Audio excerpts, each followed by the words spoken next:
त्यानंतर आपण जर रामायणाचा विचार जर केला तर रामायणामध्ये कांड आहेत, सप्तकांड. किती? बालकांड, अयोध्याकांड, अरण्यकांड, किष्किंधाकांड, त्याच्यानंतर युद्धकांड, उत्तरकांड, असे 7 कांड त्या ठिकाणी वर्णन करून सांगितली. 7 कांड रामायणामध्ये आहेत आणि श्रीमद भागवत महापुराणामध्ये 12 स्कंद आहेत. तसं भागवतामध्ये 12 स्कंद आहेत. तसं या शिव महापुराण नावाच्या ग्रंथामध्ये काय आहे? 7 संहिता आहेत. किती? 7 संहिता. त्यांची नावं आहे का?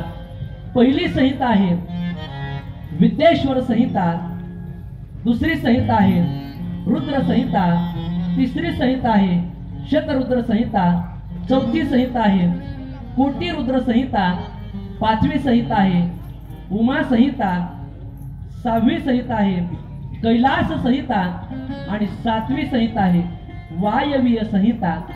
आता या प्रत्येक शब्दाचा अर्थ आहे बरं का वेगळा वेगळा.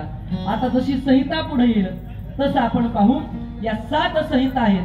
पहिली सांगितली विद्येश्वर संहिता. विद्येश्वर संहिता म्हणजे काय? की ज्यामध्ये भगवान परमात्म्याची प्राप्ती कशी होईल याचं ज्ञान ज्या संहितेत सांगितलं त्याला विद्येश्वर संहिता असं म्हणतात. काय? भगवत प्राप्तीचं ज्ञान, देव प्राप्तीचं ज्ञान ज्या संहितेमध्ये सांगितलं त्याला विद्येश्वर संहिता असं म्हणतात. ती संहिता आपल्याला आता श्रवण करायची आहे. मग प्रश्न केला, महाराज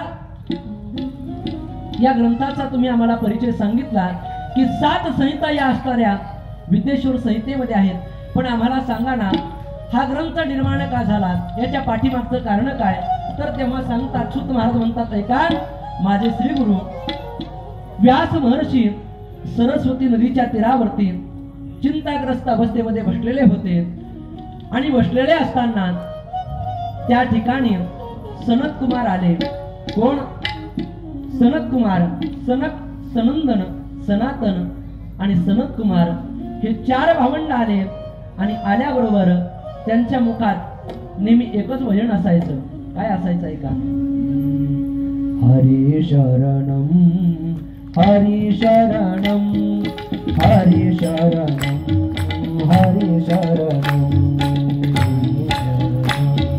हरे शरणम हरे शरणम हरे शरणम हरे शरणम हरे शरणम हरे शरणम श्री शरणम हरे शरणम हरे शरणम हरे शरणम हरे शरणम हरे शरणम शरणम हरे शरणम श्री शरणम हरे शरणम श्री शरणम हरे शरणम श्री शरणम हरे शरणम हरे शरणम हरे शरणम हरे शरणम.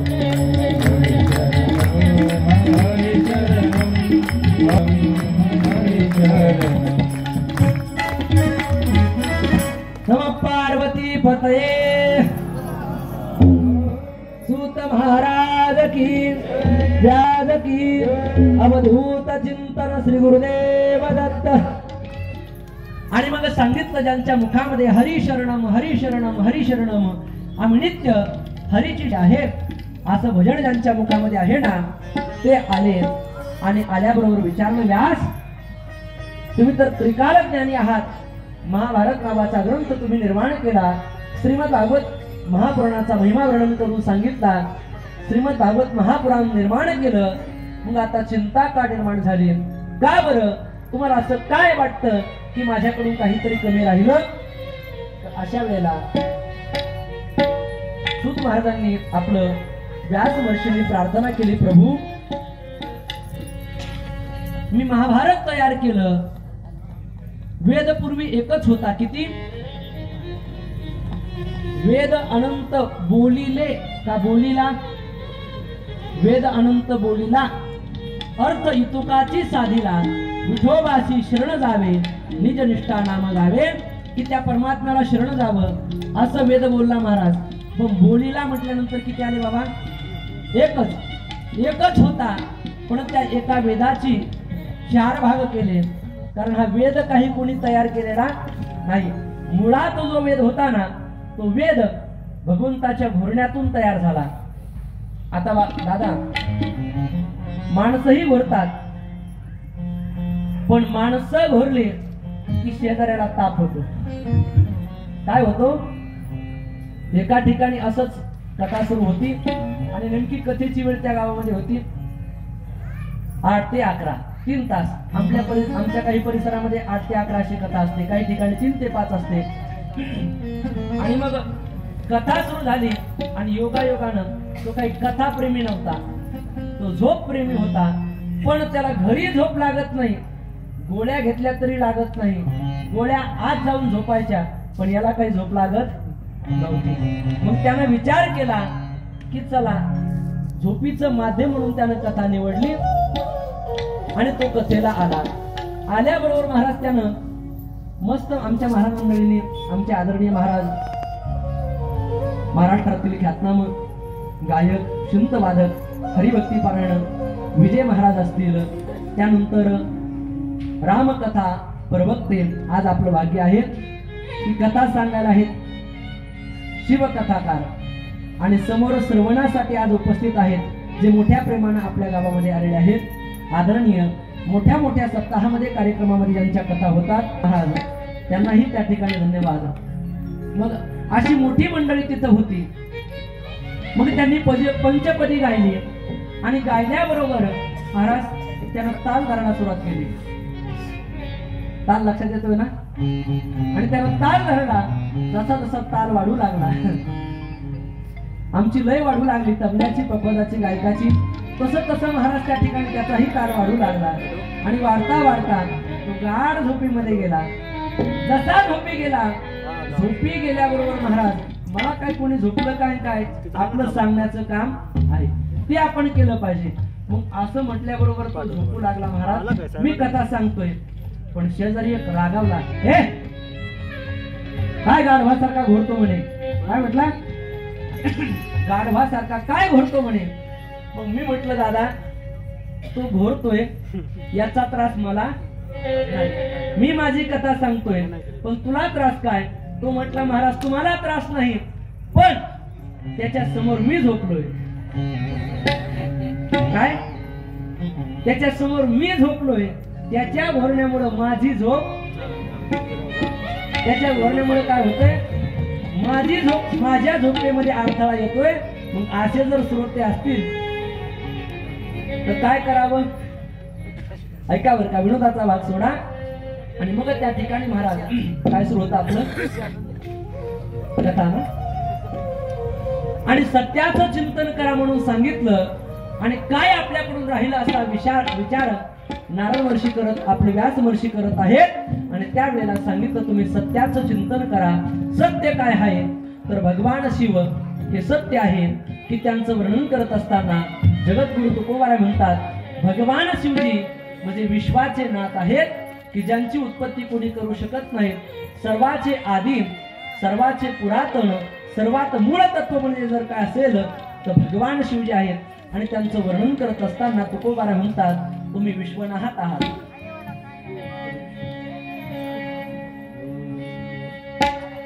तुम्ही विश्वनाथ दिनरंकनी अनाथ, दिनरंकनी अनाथ, दिनरंकनी अनाथ. तुम्ही विश्वनाथ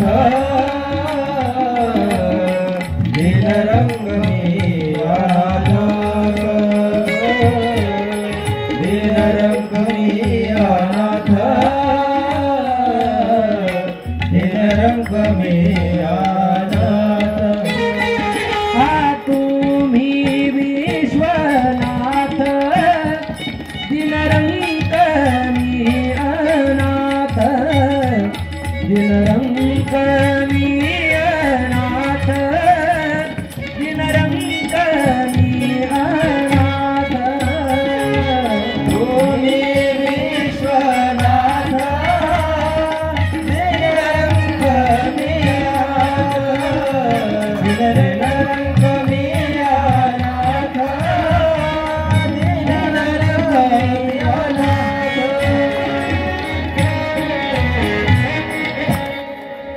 तुम्ही विश्वनाथ दीनरंग मी अनाथ कृपा कराल ते थोडी पाया पडिलो वराडी.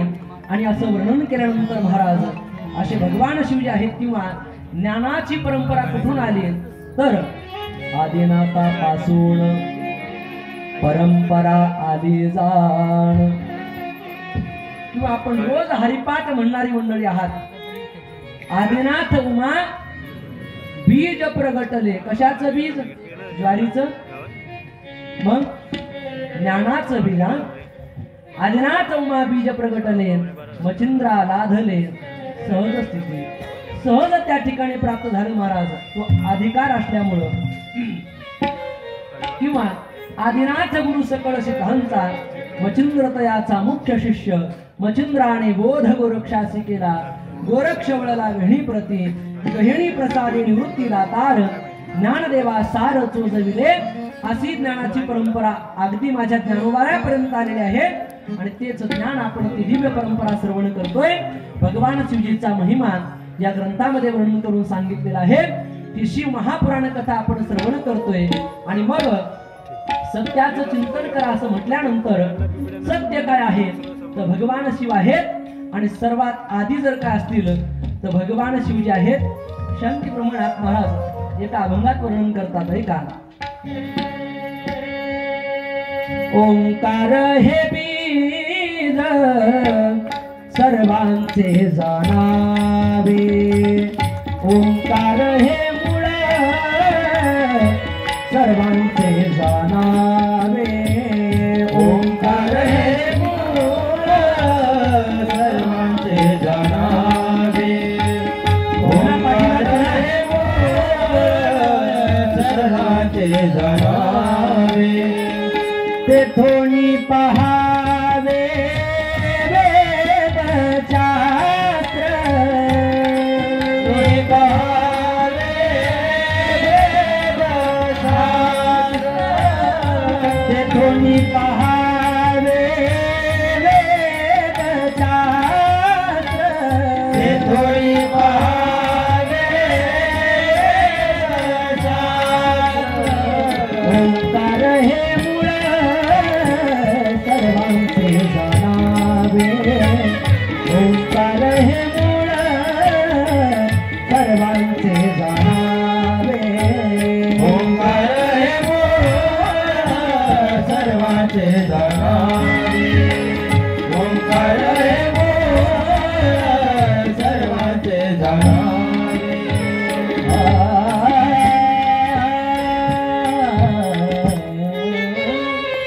ओंकार हे मूळ सर्वांचे जाणावे. तेथोनी पहावे वेदशास्त्र. ओंकार म्हणजे भगवान शिवजी हे सर्वांचं मूळ आहे बरं का. थोडस बारकाईने आहे का. आणि तेथोनी पहावे वेदशास्त्र किंबहुना आदि मध्य अंती निज बीज ओंकार ध्रुव प्रल्हाद अंब ऋषी मानिला निर्धार. ज्ञानोबारा वर्णन करतात. अगोदर मध्यांतरी आणि शेवटी जर काय असेल तर त्याला ओंकार असं म्हणतात. आदि ओंकार, मध्य ओंकार, अंती ओंकार. आदि मध्य अंती निज बीज ओंकार असं ओंकार तत्व आहे. भगवान शिवजी आहेत. त्या सत्याचं श्रवण चिंतन तुम्ही त्या ठिकाणी करा. आणि मग महाराज नमस्कार केला आणि निघाले पुढं. सनत कुमार आणि यांनी महाराज तिथं हा ग्रंथ लिहायला प्रारंभ केला. आणि सूत महाराज म्हणतात तेच तत्वज्ञान माझ्या महत् भाग्यानं मी तिथं श्रवण केलं. या ज्ञानाची परंपरा सांगितली. ब्रह्मदेवा भगवान शिवजीनं ब्रह्मदेवानं त्या ठिकाणी सनत कुमारांनी व्यासांच्या माध्यमातून सूत महाराजांना आणि सूत महाराजांच्या माध्यमातून शौनकांना आणि त्यांचं निमित्त म्हणून तोच असणारा सूत महाराजांच्या मुखातला संवाद आपल्या महत्भाग्याने समस्त ग्रामस्थ मंडळी देवोशीकर यांच्या उत्तम अशा नियोजनातून तन मन धनाच्या सहकार्यातून अथक प्रयत्नातून ती दिव्य कथा आपल्या गावामध्ये देवोशी गावामध्ये सुरू आहे. मी कालही या नावाचा अर्थ सांगितला होता. साक्षात देवाच्या नावावरून हे गाव वसलेलं आहे आणि त्या संस्कृत मध्ये जर पाहायचं झालं तर देवह अत्र असी म्हणजे देव या ठिकाणी जणू काही साक्षात वास्तव्य करतोय असा ज्या गावाच्या नावामध्येच अर्थ आहे. असं आपलं पवित्र गाव आहे. आणि मग हे आदी तत्व सांगितलं आणि सांगितल्याबरोबर महाराज स्वतः हा ग्रंथ निर्माण झाला आणि तोच संवाद सूत महाराज शौनकांना सांगतात. आणि सांगत असताना सांगितलंय का कथेमध्ये 3 गोष्टी असाव्या लागतात. किती? एक देव असतो, 2 नाम असत आणि 3 भक्त असतात. काय? देव, भक्त आणि नाम. आता याचा विस्तार पुढे आपण पाहू. आज आपली वेळ पुढे गेली. आपल्याला ब्रह्मा विष्णू आणि महेश यांचा अवतार या ठिकाणी पाहायचा आहे. आणि मग पाहता पाहता महाराज ही कथा सांगायला प्रारंभ केली आणि प्रश्न केला, प्रभू सूत या सृष्टीचा विस्तार सांगा. तुम्ही या ग्रंथाचा महिमा सांगितला, आम्हाला दिला की अगोदर सर्वात जर मूळ तत्व काय असेल तर भगवान शिव जे आहेत आणि ते मूळ तत्व आम्ही श्रवण केलं तर आम्हाला ही सृष्टी निर्माण कशी झाली याची कथा वर्णन करून सांगा. आणि सांगायला प्रारंभ करतात. ऐका. पूर्वी पहिले कोठेची नव्हते काही, चंद्र सूर्य तारा नाही, अवघे शून्याची होते पाही. कान्होबा तेरे तेरे ते देवच होता महाराज आणि त्याला संकल्प झाला. श्रुती माता सांगते एको हम बहुश्याम प्रजा येती कामय. मी एकटा आहे पण अनेक रूपानं नटावं असा संकल्प झाला आणि झाल्याबरोबर सृष्टीची उत्पत्ती त्या ठिकाणी महाराज प्रारंभ झाली. मग आपण भागवतामध्ये श्रवण करतो की भगवान महाविष्णूच्या नाभी कमळातून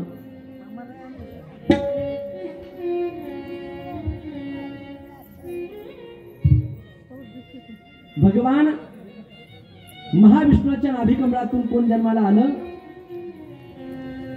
तुमच्याकडे नाही आलं कोणी? तेच म्हटलं ब्रह्मदेव. याची नाभी कमळी जन्म चतुरानना, येण्याची पडमुनी भेद केला शहाणा. नाभी कमळातून किंवा बरवा, आपण टाकड्यामध्ये का भंग म्हणतो कोणता? बरवा बरवा केशवराज गरुड वाहन चतुर्भुज कंठी कौस्तुभ झळके बीज मेघश्याम देवकरी. या सृष्टीची रचना नाभी जन्म चतुरानना, जग हे वाखानी मदना ते मे करू तयाचे. म्हणजे याची नाभी कमळी जन्म चतुरानना, ब्रह्मदेवाचा जन्म झाला. इथून पुढे पाहतो पण याचं मूळ तत्व सांगितलं व्यास महर्षींनी, ते सांगितलं शिव महापुराणामध्ये. भगवान शिवजीनं या सृष्टीचा विस्तार करायला प्रारंभ केला आणि प्रारंभ केल्यानंतर आपल्या हृदयातून, ऐका बरं का, हृदयातून महाविष्णू अवताराला आले, प्रगट झाले. कशापासून? हृदयातून.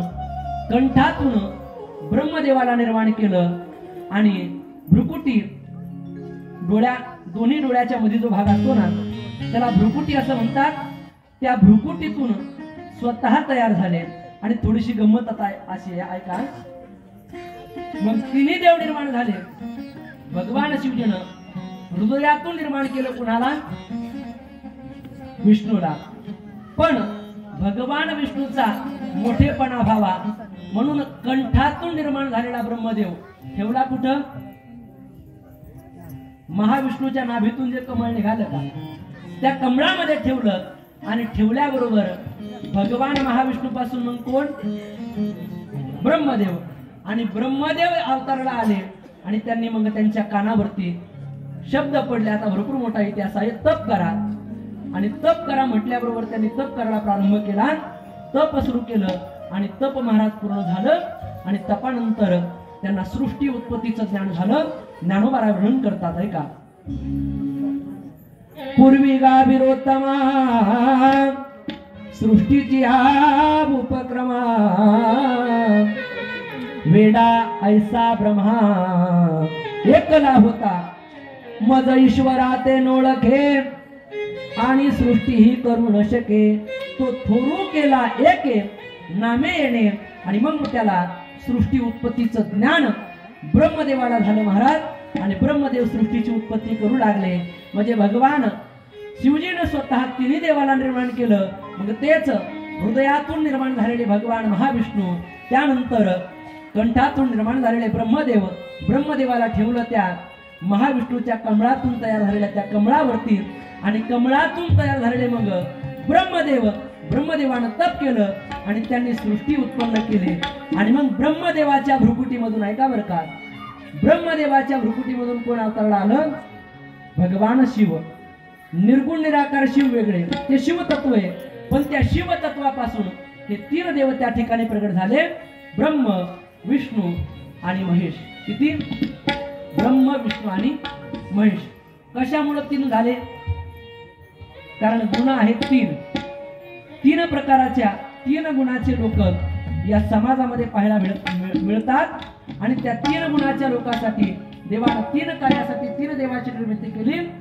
सत्वगुण महाविष्णू की ज्यांच्याकडे काम आहे सर्वांचं पालन पोषण करायचं.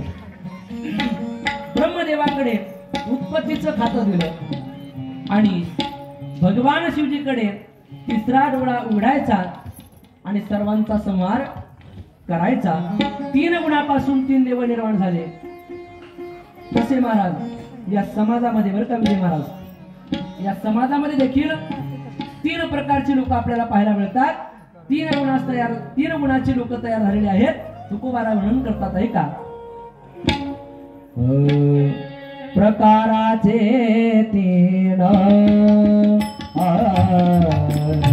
प्रकाराचे तीन, वाक्यामध्ये मध्ये प्रकाराचे तीन, प्रकाराचे तीन, प्रकाराचे तीन, प्रकाराचे तीन, प्रकाराचे तीन, प्रकाराचे तीन. तुका म्हणे केले जन, तुका म्हणे केले जन, प्रकाराचे तीन, प्रकाराचे तीन, प्रकाराचे प्रकाराचे तीन.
ज्या तीन देवाची आपण उत्पत्ती पाहिली, ब्रह्म विष्णू आणि महेश, आता खऱ्या स्वरूपामध्ये त्यांना पाहण्याचं पुण्य आपल्या पदरी पडेल किंवा नाही सांगता येत नाही. पण त्यांचं प्रतीक म्हणून ते स्वरूप आपल्याला पाहायला मिळावं म्हणून ज्यांनी उत्तम असा प्रयत्न केलेला आहे आणि अगदी 500-600 किलोमीटरचा प्रवास करून या ठिकाणी आलेले आदरणीय झाकी दर्शन की ज्यांच्याकडे प्रसिद्ध आहे संतोष दादा, त्यांच्यासाठी एकदा जोरदार टाळ्या.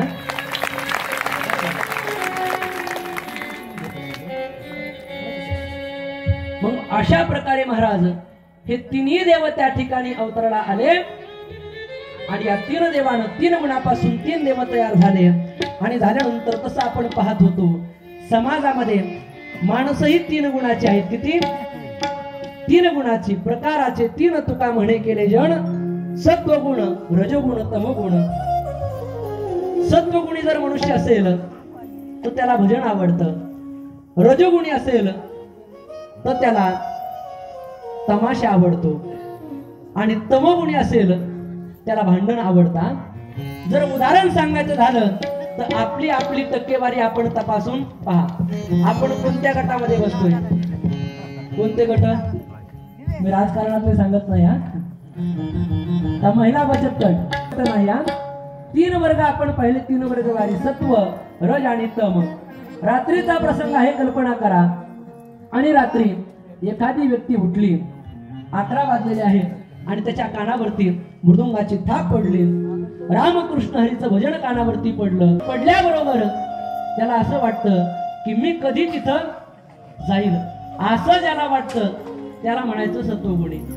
भजन प्रेमी जो आहे तो सत्वगुणी. दुसरा सांगितला रजोगुणी. रजोगुणी कसा ओळखायचा? की ज्याला वाटतं, बरं का सार्थक महाराज, टिंग टिंग टिंग टिंग टिंग टिंग टिंग टिंग, आता हा ताबलाय, ढोलकी असत्या, असा कानावरती आवाज आला. आता दादा तुम्हाला काही वेगळं सांगायची गरज नाही. नारायणगाव कुठे? खानदेशात जवळच. मग टिंग टिंग टिंग टिंग आवाज आला की त्याला असं वाटतं की आपण काय करावं? तमाशाला जावं. ओळखून घ्यायचं की हा रजोगुणी आहे आणि तिसरा आहे तमोगुणी.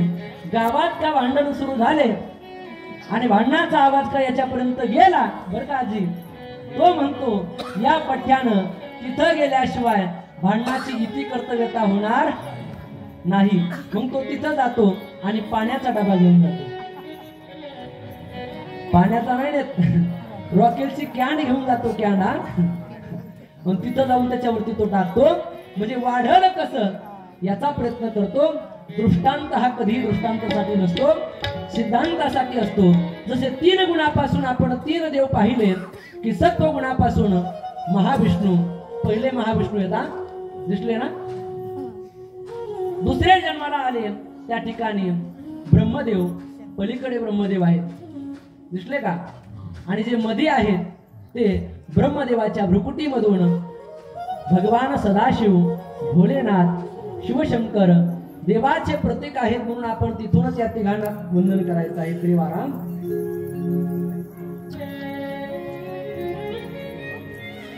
ब्रह्मदेव भगवान की, शिव महाराज की, महाविष्णू भगवान की, असे तिन्ही देव त्या ठिकाणी प्रगट झाले. आणि महाराज या सृष्टीचा विस्तार त्या ठिकाणी व्हायला सुरुवात झाली. आणि आता खरं तर हे 3च रूप आपल्याला पाहिजे होती बरं का. पण आज हा जो महिना आहे ना, या महिन्यामध्ये फार काही विशिष्ट गोष्टी घडलेल्या आहेत. हा महिना मार्गशीर्ष महिना आहे. कोणता?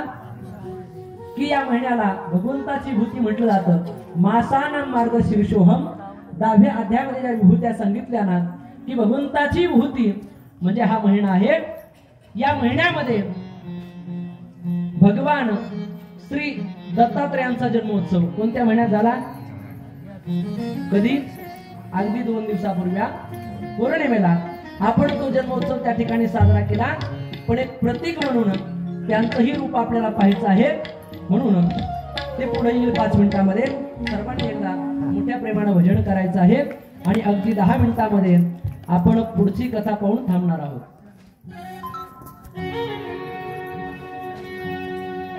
श्री कृष्ण गोविंद हरे मुरारी, हे नाथ नारायण वासुदेव. श्री कृष्ण गोविंद